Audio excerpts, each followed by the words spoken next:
मैं सब कुछ पढ़ा। मैं ओशो को भी पढ़ा, महात्मा बुद्ध जी को भी पढ़ा, महावीर को पढ़ा, गीता को भी पढ़ा, और भी कई जैसे आधुनिक समय में जो उपन्यास होते हैं उनको भी मैं पढ़ता रहता है। जैसे अभी मैं कुछ समय पहले पढ़ा था अल्केमिस्ट, एक उपन्यास था पाउलो कोएल्हो का, उसको भी मैं पढ़ा।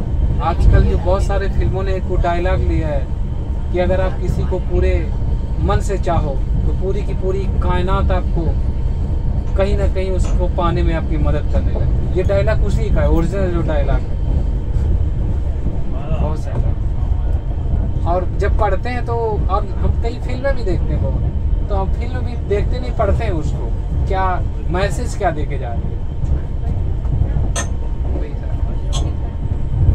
और मुझे ऐसा एक चीज़ लगता है कि दुनिया को जानना ही जीवन को समझना भी, और जीवन का क्या मतलब, हम सब एक्सप्लोर कर रहे हैं, सब कुछ समझ रहे, वही तो जीवन है ना। आप यही तो समझ रहे, यही तो जीवन है। और हमें तो जीवन को समझ, और सच देखा जाए तो दुनिया को जान लेना ही भगवान को ही जानना होगा, क्योंकि वही जीवन को जानना होगा।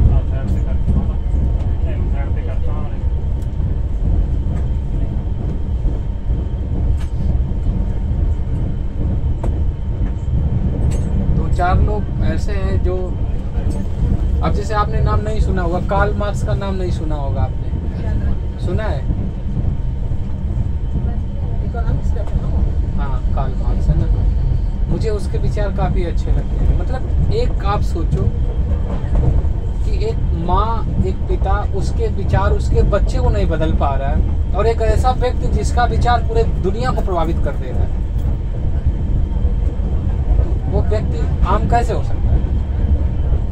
श्री रामचंद्र की बात करें, अब हमारे देश में ही, अमेरिका में जाएंगे तो वहाँ क्रिश्चियन हो गया, ईसा मसीह जी हो गए, लेकिन कार्ल मार्क्स का तो एक ऐसा विचार है जो आधुनिक समय पूरी दुनिया पर कब्जा कर रहा है, जो उदारवाद है ना, लिबरलाइजेशन का उनका जो था, कुछ ऐसे विचारक हैं मतलब जिसको नकारा ही नहीं जा सकता।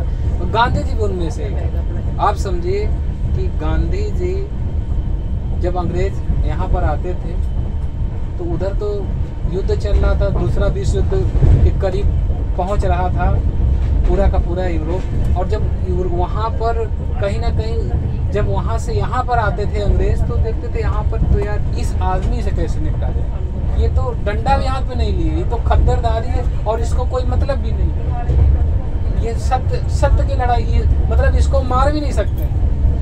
तो वो बड़े संकट में कि इतना आप सोचिए ये पावर थी किसकी, that was the power of, भाई ये थोड़ा सिलेक्ट कर देना, रिकॉर्ड हो रहा है,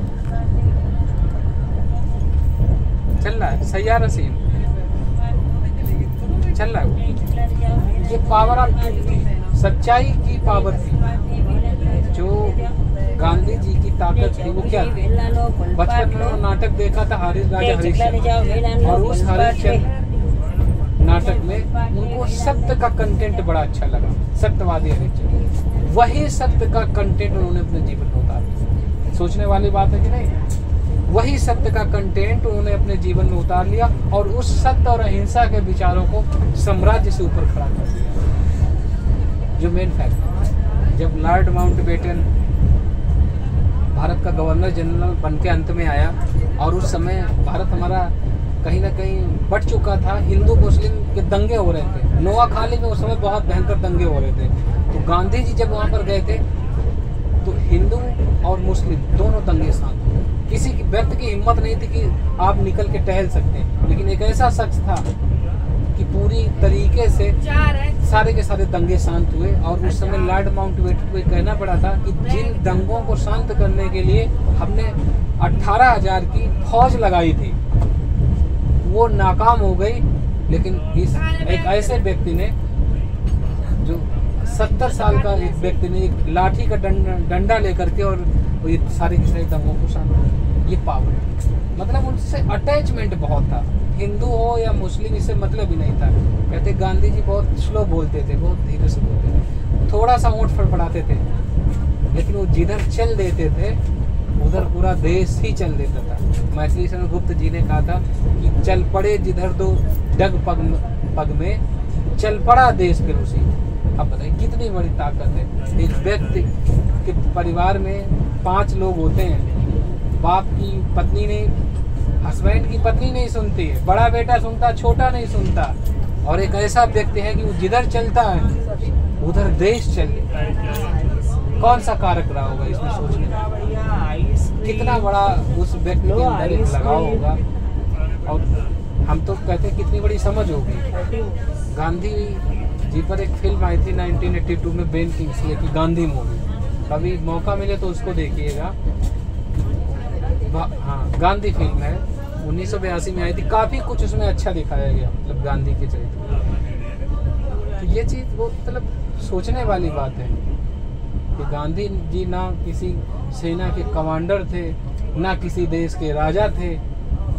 और ये भी देखिए, ऐसा नहीं वो चाहते तो अपनी जिंदगी बहुत अच्छे से बिता सकते थे भाई। उस जमाने में वो ब्रिटेन से वकालत पढ़ के आए थे, आप समझो, और वो मुकदमे को लेकर के ही साउथ अफ्रीका गए थे। और जब साउथ अफ्रीका गए थे तो वो कोई जनरल डब्बे से सफ़र नहीं करने वाले थे, वो फर्स्ट क्लास से सफ़र कर रहे थे।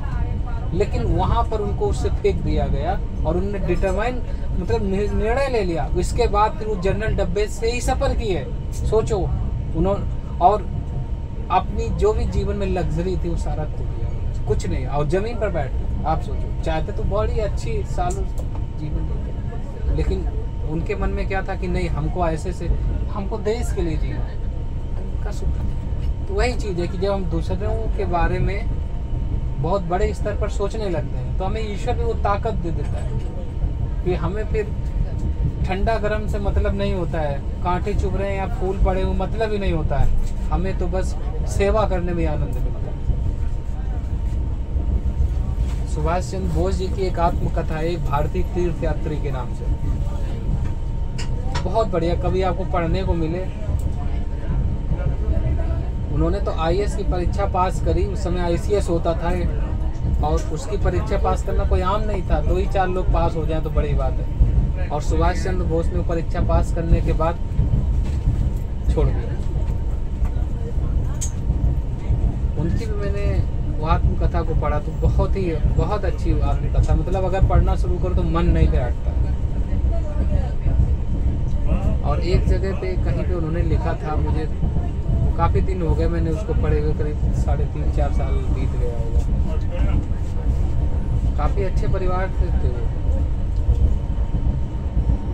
वो लिख रहे थे कि मैं इतना अप टू डेट बन करके एकदम बहुत अच्छे से सज वज के जाता हूँ, लेकिन जैसे ही मैं अपने घर के थोड़ा सा दूर चलता हूँ, गार्डन को देखता हूँ ना, तो मुझे अपने ऊपर लज्जा आने लगती है। ऐसा लगता है कि मैं अपना टाई, अपना कोट ये सब उतार के फेंक दूँ और मैं भी ऐसे ही रहूँ जैसे आम लोग रहता है। वही चीज़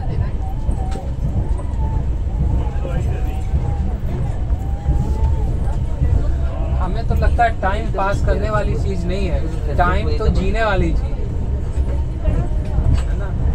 जिंदगी को कितना जिंदा दिली से जिया जाए भाई। कुछ लोग तो इसलिए जी रहे हैं क्योंकि जिंदगी को जिंदा दिली के साथ जीना चाहिए। अब कुछ लोग ऐसे जी रहे हैं कि वो मरे नहीं, वो जीवन मजा नहीं आता, होता कि नहीं होता। अरे टाइम क्यों पास कर रहे हैं, हमको तो टाइम जीने के लिए मिला है। जैसे युवराज सिंह को 1 ओवर मिला है 6 गेंदें खेलने के लिए, तो उसमें तुम 6 छक्के भी लगा सकते हो। हाँ, नहीं तो तुम ऐसे खड़े रहो, 1 रन भी ना बनाओ, इससे अच्छा फिर आउट ही हो जाओ, दूसरा तो आके बनाए। तो वही हाल जीवन का है। इसको भाई अपने पल को आदमी जितना रोमांचक बना सकता है उतना अच्छा है।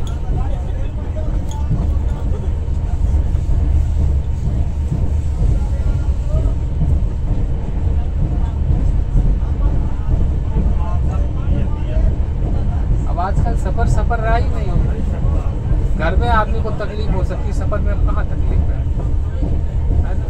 वो सब जब आदमी ऊँट पे सवारी करता था ना, ऊँट चलते थे, हाथी से चलता था, बैलगाड़ी चलता था, तब कष्ट होते थे। अब क्या कष्ट है, तो देखो घर में तो हो सकता है AC में ना बैठे हो, यहाँ तो बैठे, वहाँ तो बैठे बैठे बोर भी हो जाओ, यहाँ तो नज़ारे दिख रहे हैं, है ना। घर में कोई हो सकता पूछने वाला भी ना है कि मम्मी क्या चाहिए, दादी, यहाँ आते रहते लोग, ये ले लो, ये ले लो, है ना।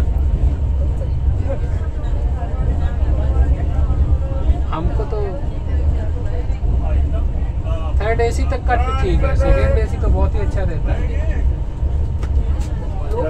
हाँ, लोग कम रहते हैं। फैक्टर मेन तो लोगों का ही हो जाता है ना, जो लोगों की हाँ।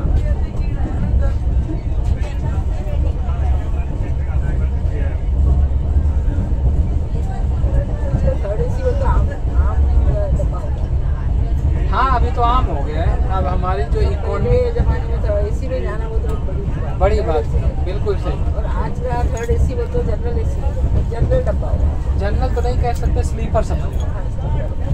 मतलब स्लीपर कुछ हो गया। अब आदमी की इकोनॉमिक रीच बहुत ज़्यादा हो गई। पहले एसी भरता है, फिर स्लीपर भरता है। हम तो जब आदमी को एसी नहीं मिलता है स्लीपर में जाता है। तो अब तो ये सिचुएशन हो गया है। अब आदमी पैसे से परेशान नहीं है, आदमी कुछ भी करता है ऐसा बोलते हैं।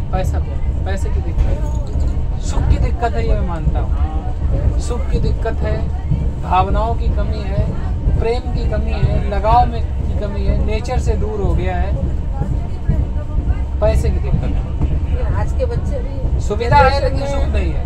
आज के अभी जो जनरेशन है, जो यंग जनरेशन, वो भी मतलब काफी नेचर के पास जा रही है। नहीं जा क्या रही, अब थोड़ा उल्टा चलने लगा है। जैसे आदमी पेड़ के पास नहीं जा रहा तो ऑफिस में